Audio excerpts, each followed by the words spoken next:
Adjust ചെയ്യാൻ പറ്റും നിനക്ക്. അതെവിടെയാ? ഇവിടെ ഈ ലിവർ താവോട്ട് വലിച്ച ശക്തിമാൻ. കണ്ടാ? ഓക്കെ.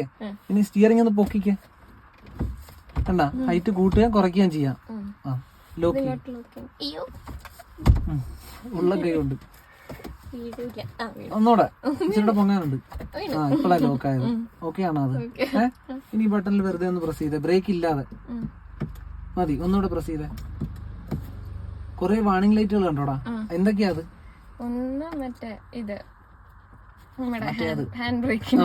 അടുത്തത് പിന്നെ എഞ്ചിന്റെ അതേതാ? ഈ 3 എഞ്ചിന്റെ അല്ല, ഇത് ബാറ്ററി. അടുത്തത് മറ്റേത് ഓയില്. Engine oil. അടുത്തത് എഞ്ചിന്റെ തന്നെയാ, സെൻസറുകളുടെയാ. ചെക്ക് എഞ്ചിൻ ലൈറ്റ് എന്ന് അതിന് പറയുന്നത്. ഓക്കെ ആണോ?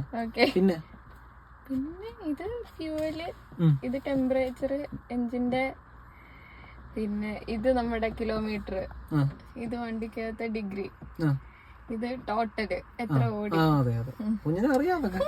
ചുമ്മാ അറിയാവുന്ന ടെസ്റ്റ് ചെയ്ത എസിയുടെ ഫംഗ്ഷൻ അറിയാലോ. ഏതൊക്കെയാ? ഇത് ഉള്ളിലെ തന്നെ എയർ, ഇത് പുറത്തുനിന്ന്. എന്തെന്ന്? പുറത്തെ എയർ ഉള്ളിലേക്ക് അല്ല, അത് ഇവിടെ തന്നെയാ. ഇത് വിട്ടാല് പുറത്തുനിന്നായി, ഇപ്പൊ അകത്തെയായി. ഓക്കെ. ഇത് അത് രണ്ടാണ് ഡീഫ്രോസ്റ്റ് എന്ന് പറയും. അതായത് പുറത്ത് തണുത്ത കാലാവസ്ഥയാന്ന് വിചാരിച്ചോ, അകത്തേം കൂളിംഗ് കൂടുതലാന്ന് വിചാരിച്ചോ, ഇതിനകത്തൊരു മൂടലുണ്ടാവും, മിസ്റ്റ്. അത് കളയാൻ വേണ്ടിട്ടാ. ഇത് ഫ്രണ്ട് ഗ്ലാസ്സിൽ അങ്ങനെ ഉണ്ടായ കളയാനായിട്ട്, ഇത് ബാക്കിലെ ഗ്ലാസ്സിൽ ഉണ്ടായ കളയാനായിട്ട്. ഓക്കെ ആണോ? ഇത് എന്ത് മോഡാ? എന്നെ അറിയാന്ന് പറഞ്ഞു അടിച്ചു വിട്ടു. അങ്ങനല്ലടാ, ഇത് എയർ വരുന്ന മോഡുകളാ. ഇതുണ്ടാ, മുഖത്തിന് നേർക്ക്, കാലിലേക്ക്, കാലില് മാത്രം ആ ഡീഫ്രോസ്റ്റ് എന്ന് പറഞ്ഞത്. അതായത് ഇവിടെ കൂടെ ഗ്ലാസ്സിലേക്ക് വരും, വീണ്ടും മുഖത്തേക്ക് തന്നെ. ഫാനിന്റെ speed, auto control, AC on. ഇത് അതറിയാം, ഓഫും. ഉറപ്പല്ലേ? വേറൊന്നും ഇല്ലല്ലോ. മേളിലേക്ക് കൊണ്ടുപോയി മിസ്റ്റ്. ഇനി ഇതൊന്ന് വിട്ടാൽ എവിടെയായിരിക്കും? ഓഫില്. അതല്ലേ മിസ്റ്റ് കൊണ്ടുപോയിട്ട് വിട്ടാൽ ഓഫ്. ഓക്കെ. ഒരു തവണ താഴേക്ക് ആക്കുമ്പോൾ ഇന്റർവെൽ എന്ന് പറയും അത്.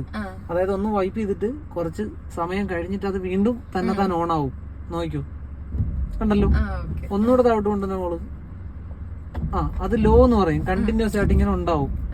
ഒന്നുകൂടെ താഴോട്ട് കൊണ്ടുവന്നേ, ഹൈ സ്പീഡില്. ഇനി ഓഫ് ചെയ്യണമെങ്കിലാ ലോ, ഇന്റർവെല്. അത് 2-3 തട്ട് തട്ടിയാ. ഓക്കെ, പിടി കിട്ടിയാ?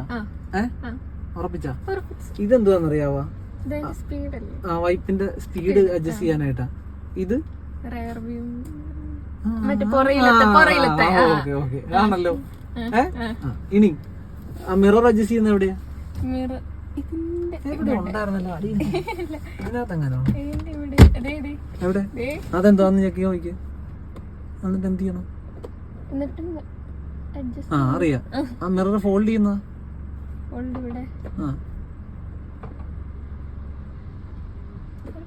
ഓക്കെ അല്ലേ? ഓപ്പൺ ചെയ്യുന്ന ആണ് അവിടെ തന്നെ. ഹെഡ് ലൈറ്റാ വണ്ടിയുടെ. എന്നിട്ട് അതെന്തോ ഇപ്പൊ നീട്ടത്? അതറിയാലോ. ഇനി പിന്നെന്താ ഉള്ളത്? അതിൽ നോക്ക്. അത് പാർക്ക് ലൈറ്റ്, അത് ഹെഡ് ലൈറ്റ്. ഇതേ മുന്നിൽ വെളിച്ചം വന്നാണ്ട. ഇനി അതിനൊരു ഡിമ്മും ബ്രൈറ്റും ഉണ്ട്. അതെന്തുമായിരിക്കും ഡിമ്മും ബ്രൈറ്റും? അല്ലല്ല, ദൂരെ കാഴ്ച കിട്ടാനും റോഡിലേക്കുള്ള കാഴ്ച കിട്ടാനും ഡിമ്മും ബ്രൈറ്റും, ഹൈ ബീമും ലോ ബീമും. ഓക്കെ അല്ലേ? ആ ലിവറിനെ നീ താഴേക്ക് പുഷ് ചെയ്ത് മുന്നിലേക്ക്. അത് കണ്ടാ, പവർ കൂടിയില്ല ലൈറ്റിന്. അവിടെ ഒരു നീല വെളിച്ചം വന്ന കണ്ട ഒരു സിമ്പല്. അതെന്തുമായിരിക്കും? ഹൈ ബീമിലാ കിടക്കുന്ന. അതായത് എതിരെ വരുന്ന ആളുടെ കണ്ണിലേക്കാ വെട്ടം കിട്ടുന്നത്. അത് ലോ ബീമിലേക്ക് ആക്കണമെങ്കിൽ ഉയർത്തണം. കണ്ടാ? ഓക്കെ. ഹെഡ്ലൈറ്റ് തെളിഞ്ഞും കിടപ്പുണ്ട്. ഇവിടെ ഒരു വാണിംഗ് സിമ്പലും ഇല്ലെങ്കിൽ അതിനർത്ഥം ലോ ബീമിലാണെന്നാ. ആ നീല ലൈറ്റ് ഉണ്ടെങ്കിൽ അതിനർത്ഥം അത് ഹൈ ബീമിലാണെന്നാ. അത് ഓഫ് ചെയ്തേ. ഓക്കെ അല്ലേ? ഹെഡ്ലൈറ്റ് പിടിച്ചാ? ഉറപ്പിച്ചാ? ഇനി ആ ലിവറിനെ മേളിലേക്ക് ഇങ്ങനെ പുഷ് ചെയ്തേ. അവിടെ തെളിഞ്ഞാ? വിട്ടേ, കേട്ടാ? അപ്പൊ എന്തുമായിരിക്കും അത്? പാസിംഗ് ലൈറ്റ് എന്ന് പറയും. അതിങ്ങനെ പൊക്കുകയും താഴ്ത്തുകയും ചെയ്യുമ്പോ ഇങ്ങനെ ബ്ലിങ്ക് ചെയ്യും ഹെഡ്ലൈറ്റ്. ഓക്കെ ആണോ? വൈപ്പർ അറിയാവോ? ഇനി ഇതൊന്ന് പുഷ് ചെയ്തേ. വാഷ് വിട്ടേക്ക്. ഓക്കെ ആണോ? ഇത്ര ഓക്കെയാണ്. ഇനി വണ്ടി ഒന്ന് ഓഫ് ചെയ്യും. ഇനി ബ്രേക്ക് ഒന്ന് കാലെടുത്തേ. ഇറങ്ങി ഓടല്ലേ. ഏതെടുക്കട്ടെ? ഇത് മറ്റേ നമ്മുടെ ഹസാഡ്. അതറിയാം. പിന്നെ തീ. ഇന്ന് ശനിയാഴ്ച രാവിലെ ഒരു 7:30 ആയപ്പോൾ നമ്മൾ ഗ്രൗണ്ടിലോട്ട് വന്നതാണ്. 1 മണിക്കൂറോളം നമ്മൾ ഓടിപ്പിച്ച് ചേർത്തലേന്ന് വന്ന കസ്റ്റമറാണ്. ആദ്യം നമ്മൾ പാർക്കിംഗ് റെയിൽവേ ക്രോസിന്റെ അവിടെ കൊണ്ടുവന്ന് എല്ലാം കാണിച്ചു കൊടുത്ത് റിവേഴ്സ് എങ്ങനെയാണ് വരുന്നതെന്ന്. ഇപ്പോൾ 2 വണ്ടി ഇട്ടിട്ട് അതിന്റെ സെന്ററിലാണ് പാർക്ക് ചെയ്യാനായിട്ട് പോകുന്നത്. അപ്പോൾ ഇതിനൊരു പ്രത്യേക ഒരു എക്സ്പീരിയൻസ് വേണം. അപ്പോൾ ആദ്യം കൂടെ നമ്മൾ ശംഭു കയറി ഇരിപ്പുണ്ട്. അതിനുശേഷം ഒറ്റക്ക് വണ്ടി എടുക്കണമെന്നാണ് നമ്മൾ പറഞ്ഞിരിക്കുന്നത്. കൂടെ കയറിയിരിക്കുന്നത് ഫ്രണ്ട് സീറ്റിൽ തന്നെയല്ല, തൊട്ട് പുറകിലെ സീറ്റിലാണ്. അയാൾ തന്നെയാണ് എല്ലാം കൺട്രോൾ ചെയ്യുന്നത്. അപ്പോൾ ഈ വണ്ടിയുടെ ഇടക്കോട്ടാണ് കയറി കിടക്കുന്നത്. തൊട്ട് ഫ്രണ്ടിലും നമ്മുടെ വണ്ടി തന്നെ. പോയാൽ കമ്പനിക്ക് തന്നെ നഷ്ടം. മുതലാളി മിക്കവാറും നമ്മളെ പറഞ്ഞു വിടും. കാരണം കമ്പനിയിൽ ഇല്ലാത്തൊരു റൂളാണ് നമ്മളിപ്പോൾ പഠിപ്പിച്ചു കൊടുക്കുന്നത്. 2 കമ്പനി വണ്ടി ഇട്ടിട്ട് അതിൻ്റെ നടുക്ക് പാർക്ക് ചെയ്യാനായിട്ട്. അപ്പോൾ അത്രയും റിസ്ക് എടുത്താണ് കമ്പനി. ഓണർ നമ്മുടെ കൂടെ തന്നെ ഇപ്പുണ്ട്. വേണമെങ്കിൽ മുഖം വേണമെങ്കിൽ കാണിച്ചു തരാം. ചിരിക്കുന്നുണ്ട്. അപ്പം അങ്ങനെ പാർക്ക് ചെയ്തുകൊണ്ടിരിക്കുവാണ്. എന്ത് കാരണവശാലും അപ്പുറത്തും ഇപ്പുറത്തും ചെറിയ ചെറിയ പട്ടികൾ കുരക്കുന്നുണ്ട്. അത് ഞങ്ങൾക്ക് എന്താണെന്ന് അറിയത്തില്ല. അതുകൂടാതെ നമ്മുടെ ആലപ്പുഴ ബീച്ചിലെ ഗ്രൗണ്ടാണ്. അപ്പോൾ ട്രെയിനെല്ലാം പോകുന്നുണ്ട്. അതൊന്നും എടുത്ത് ഷൂട്ട് ചെയ്യാൻ പറ്റത്തില്ല. കാരണം അപ്പുറത്തൊരു വണ്ടി കിടപ്പുണ്ട്. അതിൽ തട്ടാതെ പാർക്ക് ചെയ്യണം. കണ്ടോ? അപ്പോൾ അതിസാഹസ്യമായിട്ടാണ് പാർക്ക് ചെയ്യുന്നത്.